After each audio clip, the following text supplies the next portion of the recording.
ఈ WMM భక్తి అనేటువంటి ఈ యొక్క ఛానల్ని ప్రతి ఒక్కరూ సబ్స్క్రైబ్ చేసుకోండి. ఈ ఛానల్ ద్వారా నేను ఇంకా ఎన్నో వీడియోలు, ఎన్నో విషయాలు ఇప్పటివరకు విన్నటువంటివే తెలియజేయడం జరుగుతుంది. ఈ ఛానల్ వేదికగా ఎంతో జ్ఞానాన్ని నేను తెలుగు రాష్ట్ర ప్రజలకు అందేవాళ్ళని సంకల్పించుకున్నాను. సబ్స్క్రైబ్ చేసుకోండి. మీకు అన్ని వీడియోలు మీకు నోటిఫికేషన్ ద్వారా వస్తూ ఉంటాయి. కాబట్టి మీ వీడియోలు మాకు అందడం లేదు అని అంటున్నారు కొంతమంది. సబ్స్క్రైబ్ చేసుకోవడం ద్వారానే మీకు వెంటనే మీ యొక్క ఫోన్కి నోటిఫికేషన్ ద్వారా రావడం జరుగుతుంది.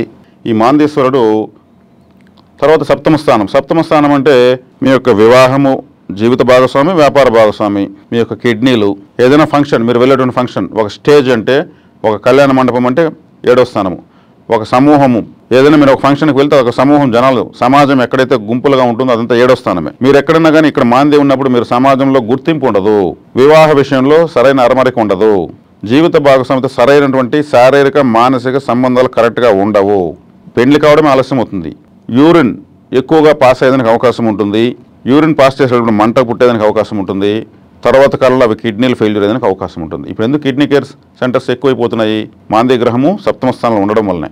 అదేవిధంగా వ్యాపార భాగస్వామి, ఎవరితోనైనా మీరు పార్ట్నర్షిప్ పెట్టుకునేసి ఫెయిల్యూర్ అయిపోతారు చూడండి, కూడా ఉన్నటువంటి పార్ట్నర్ ఏమార్చేశాడు, ముంచేశాడు అని అంటారు కదా, అది జరుగుతుంది. ఇక్కడ మాంద్య ఉంటాడు, అది తెలుసుకోకుండా అతను నా వ్యక్తి మంచోడని అతనితో కలిసి వ్యాపారం చేస్తారు, అతను మొత్తము లాసే చూపించి మొత్తం లాసే ప్రూవ్ చేసి ఇంకా నేను ఇచ్చేదానికి ఏమి లేదు, నువ్వు తీసుకునేదానికి ఏమి లేదని క్లోజ్ చేస్తాడు.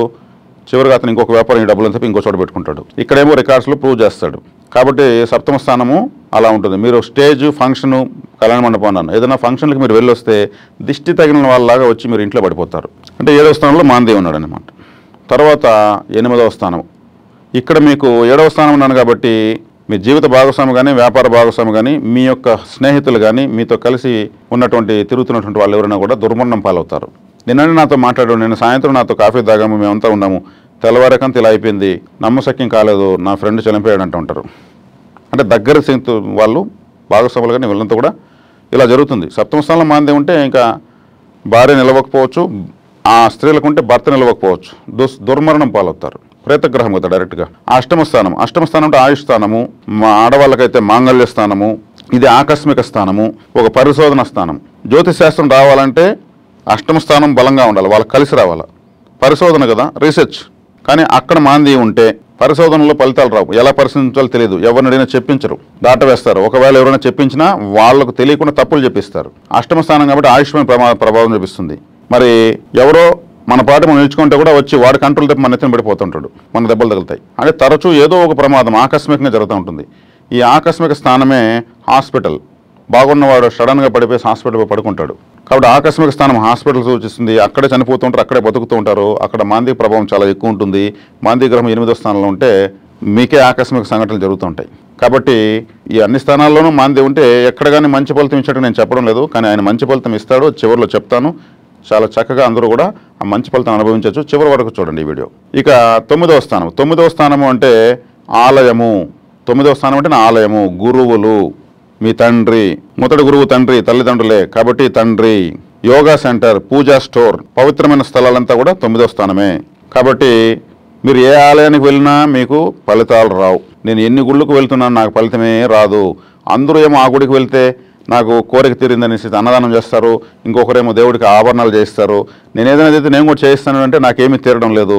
ఏ గుడికి వెళ్ళాలో ఏ గుడికి వెళ్ళకూడదు అర్థం కాలేదు, అసలు దేవుడు ఉన్నాడో లేదో నమ్మకం కావడం లేదు అంటూ ఉంటారు. వాళ్ళంతా 9వ స్థానంలో మాంది ఉంటాడు. అసలు విషయం ఇది. కాబట్టి గురువులను ఆశ్రయిస్తే కూడా గురువులు ఆదరించరు. అంటే ప్రేత కళ మీ మొహంలో కనిపిస్తుంది, వాళ్ళకు రిసీవ్ చేసుకోరు. కాబట్టి ఇక్కడ వచ్చేకాడికి మీకు ఎవరైనా మీరు గురువుగా భావించిన వాళ్ళకు మీరు పోయేసి వాళ్ళని ఆశ్రయిస్తే కూడా వాళ్లకు చెడ జరుగుతుంది. 9వ స్థానం కాబట్టి 9వ సంబంధికులకు చెడ జరుగుతుంది. కాబట్టి ఈ మాందేశ్వరుడు అనేటువంటి గ్రహము ప్రేత గ్రహం అన్నాము. ఈ ప్రేత గ్రహం కాబట్టి శ్మశాన సేవ, శ్మశానవాసి ఈశ్వర అంటారు. ఆయన శ్మశానంలో ఉంటాడు.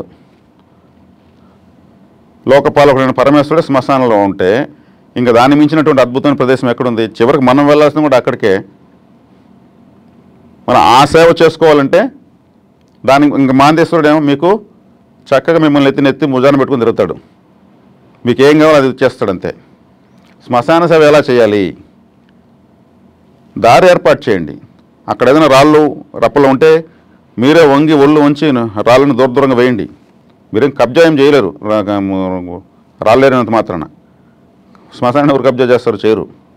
చక్కగా దారి ఏర్పాటు చేయండి. ఎవరైనా శవాలు తెచ్చుకున్నప్పుడు ఒక రాళ్ళు ఉచ్చుకోకుండా. మీకు డబ్బులుంటే ఒక బోర్డు పెట్టండి, శ్మశానమునకు దారి, వైకుంఠ ధామము, కైలాసవాసము. ఇట్లాంటి బోర్డులు మంచి పెయింటింగ్తో వేయండి, అందంగా వేయండి.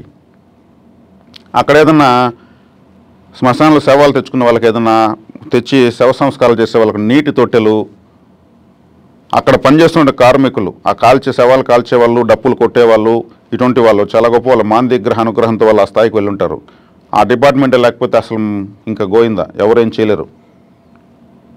వాళ్ళ అవసరం ఏంటనేది ఇప్పుడు ఈ వీడియో ద్వారా మీకు అర్థమవుతుంది.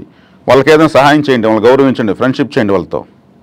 వాళ్ళు తృప్తి పడతారు. తృప్తి పడినారంటే మాందేశుడు హ్యాపీగా ఫీల్ అవుతాడు, ఆయన డిపార్ట్మెంట్. కాబట్టి శ్మశానానికి ఇంకా మీకు ఇటువంటి ఐడియాలు ఏ విధంగా ఉన్నా కూడా ఆ శ్మశానానికి ఎవరైనా సరే గేదెలకు బెల్లం కలిపిన నీళ్లు తాగించండి. గేదెలకే ఎందుకు కలిపి, గోవులకి ఇస్తారు, అంతా ఆవులకు మేత పెడతారు. మీకు గేదెలకి ఎందుకు చెప్తున్నానంటే, గేదె అంటే దున్నపోతు యమధర్మరాజు యొక్క వాహనం. యమధర్మరాజు యమ సదనానికే కదా చనిపోయిన తర్వాత పాపపుణ్యాలు లెక్క పెట్టుకుని వెళ్ళేది.